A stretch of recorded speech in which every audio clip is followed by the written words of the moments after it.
Greetings all furries, today is the 27th of October 2021. Furry Fandom News is here on GFTV News. Welcome to the program.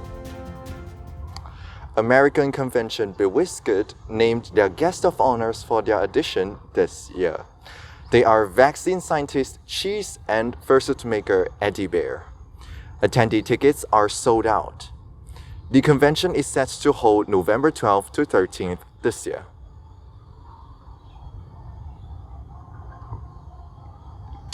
Virtual reality event Furality announced more updates this week. They debuted a new accessory for VR chat avatars. It is a superhero-themed mask. Attendee sign-ups are now open. The virtual event is set to hold November 5th to 7th this year.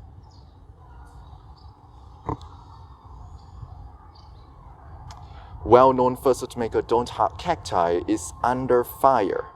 They were reportedly seen on dealer stand listings of USA Convention's Biggest Little FurCon and Midwest FurFest. Many furries strongly objected to it. They were taken off lists in the end. Earlier this year, the fursuit maker was the subject of a controversy. In it, many claims alleged that their co-owner Lucky Coyote had committed various misdeeds.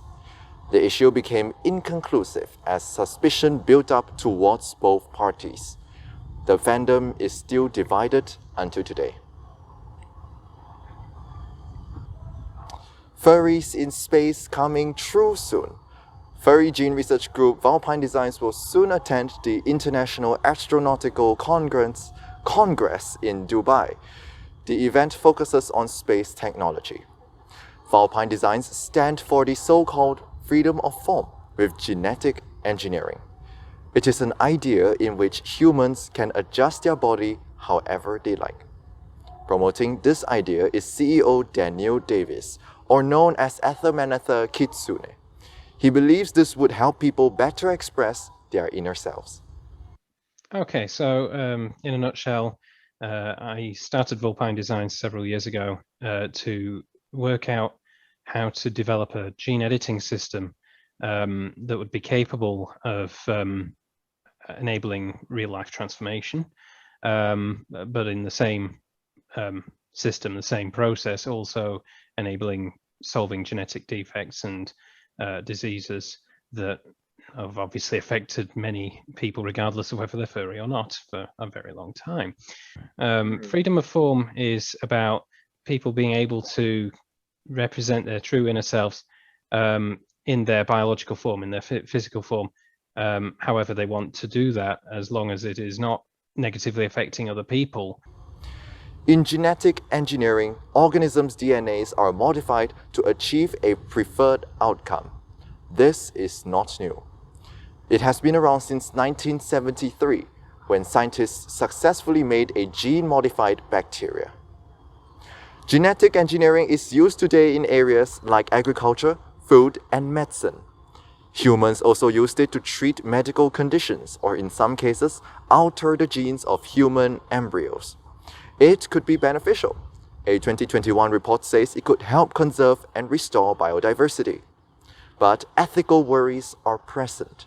Critics doubt its safety and impacts on future generations. When asked to comment on those criticisms, Davis points out humans, quote, already done a lot to evolution using selective breeding. Selective breeding means breeding different species to produce offspring with desirable traits. The practice has existed since the early Ice Age.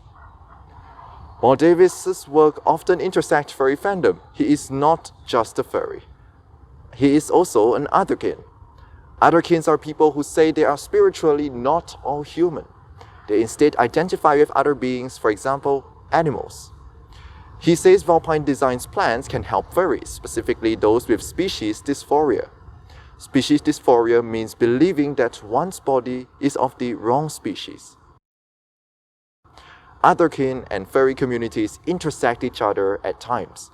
The difference is that furries do not identify spiritually with animals.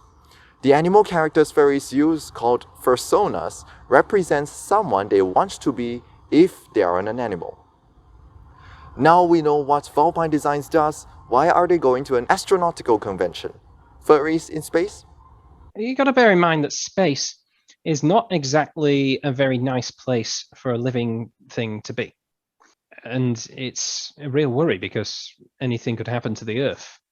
It takes the wrong asteroid on the wrong day, or a big super volcanic explosion or two, and we're thrown way out.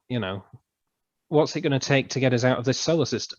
It's going to take a lot of ingenuity, and it's going to take thinking in terms of generation ships, things like that. So you need people who can cope with space long term. You need people who can cope with unusual planets long term, rather than looking for what we currently deem to be habitable, so that we can make intelligent life multiplanetary without it taking forever to do so. So if we can be better adapted and if we can diversify our genetics, then I believe we're going to have a better chance of some form of intelligent life, even if you don't want to call it human anymore, surviving.